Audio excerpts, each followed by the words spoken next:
Sigh. You're getting married? I overheard Morimoto, the department head, laughing at me during lunch when he heard about my engagement.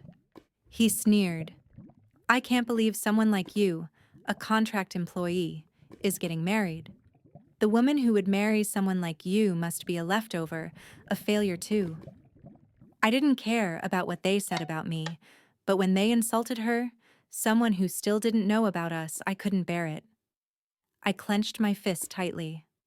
I'm Makoto Kitagawa, a contract employee working on data input at an advertising agency.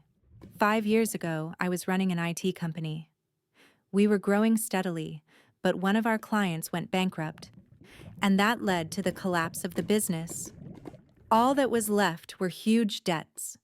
I could have declared bankruptcy, but I couldn't bring myself to run away. I wanted to repay the clients and employees who had trusted me. That's why I continue to work as a contract employee, paying off my debts little by little every month. Thanks to the work I've done over these 5 years, the debt has reduced significantly.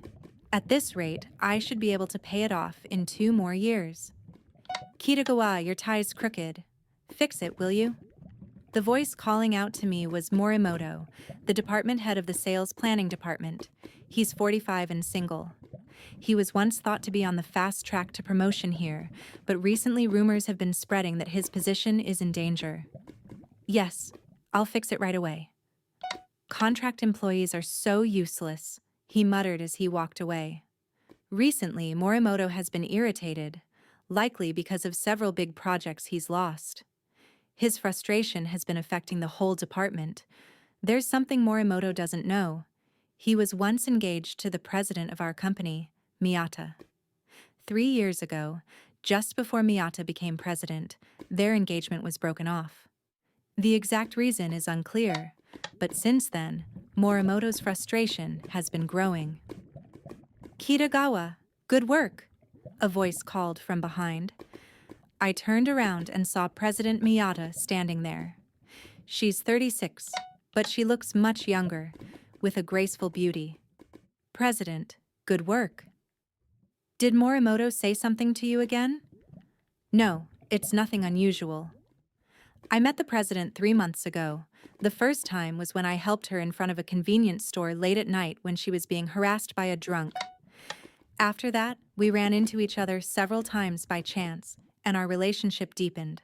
Last month, I proposed to her. She knew everything about my situation, that I'm a contract employee and that I have debts.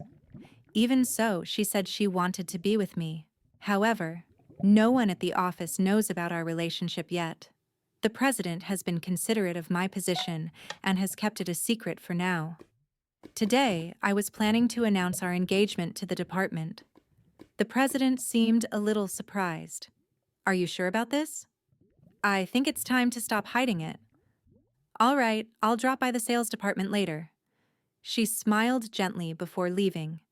During lunch, I told my fellow contract employees about my marriage. Congratulations, Kitagawa. Tell us about her.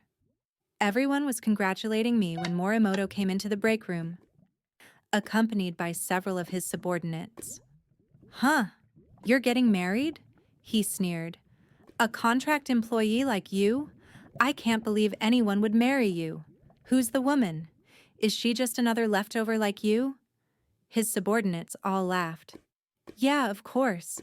A woman who'd marry someone like him has to be a loser too. I clenched my fist. I was used to being insulted, but I couldn't stand them insulting her. At that moment, a calm voice interrupted. So, I'm the leftover and the loser, huh? Everyone turned to the door. There stood President Miyata, her arms crossed and her gaze piercing. Morimoto's face went pale. President? Morimoto, go ahead. You still have something you want to say, don't you? The president's cold voice froze everyone in the room. Morimoto stammered, trying to explain. It's a misunderstanding.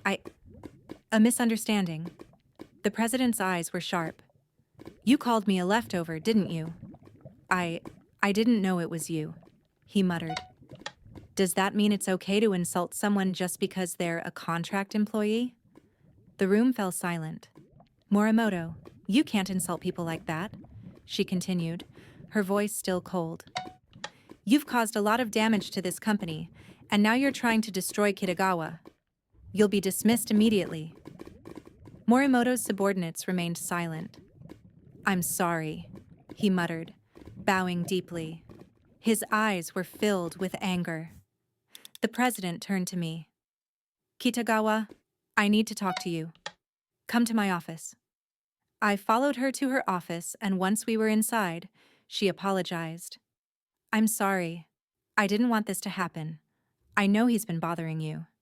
It's not your fault. I'll handle it myself. I'll talk to HR. No, please don't. I don't want to use your position to protect me. Her eyes softened as she looked at me. You always try to handle everything alone, don't you? I nodded. I don't want to burden you. She smiled warmly. You're not burdening me, but I trust you. From that day onward, Morimoto's harassment became more obvious. He'd give me last-minute assignments, blame me for mistakes I didn't make, and try to sabotage my work. But I endured it, because I knew that in 2 years my debt would be paid off, and I couldn't let anything distract me from that goal. One night, while I was staying late to work, Morimoto approached me again. Kitagawa, how long have you been seeing the president? About 3 months. 3 months? And you're already getting married?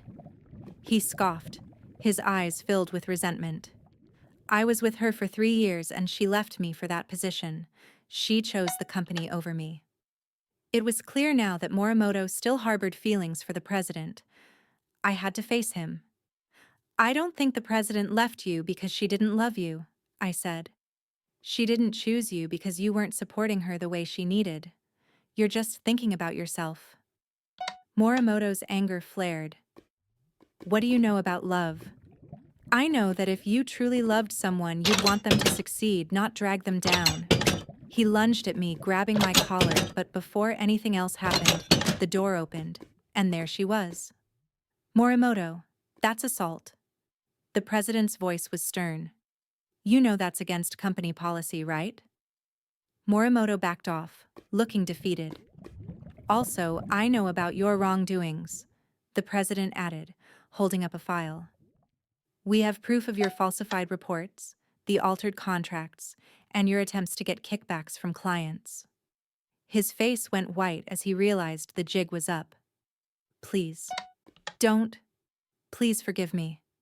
Forgiveness isn't possible. You've done too much damage to this company and tried to destroy Kitagawa, she said coldly. You're fired, effective tomorrow. You will not receive severance pay. Morimoto collapsed, defeated. I watched, feeling a strange mix of emotions. This man had once been someone important to her, but now he was facing the consequences of his actions. After that, things changed. I was assigned to lead a major project, and my skills were finally recognized. President Miyata had done everything she could to clear my name and give me a chance to prove myself. The project was a huge success, and soon I was offered a permanent position at the company. A few months later, I had paid off all my debts. The weight that had been on my shoulders for 5 years was finally lifted. I was free. One evening, I went to the president's office to tell her the news. I've paid off everything, I said, holding up the certificate confirming the final payment. She smiled and hugged me tightly. You did it. I'm so proud of you. We were married in a small ceremony with just our closest friends and family. As we exchanged vows, I felt a sense of peace I hadn't known in years. 3 years later, we had a daughter. We were a family, and every day felt like a new beginning. The future looked bright, and I was ready to face it with my wife and daughter by my side.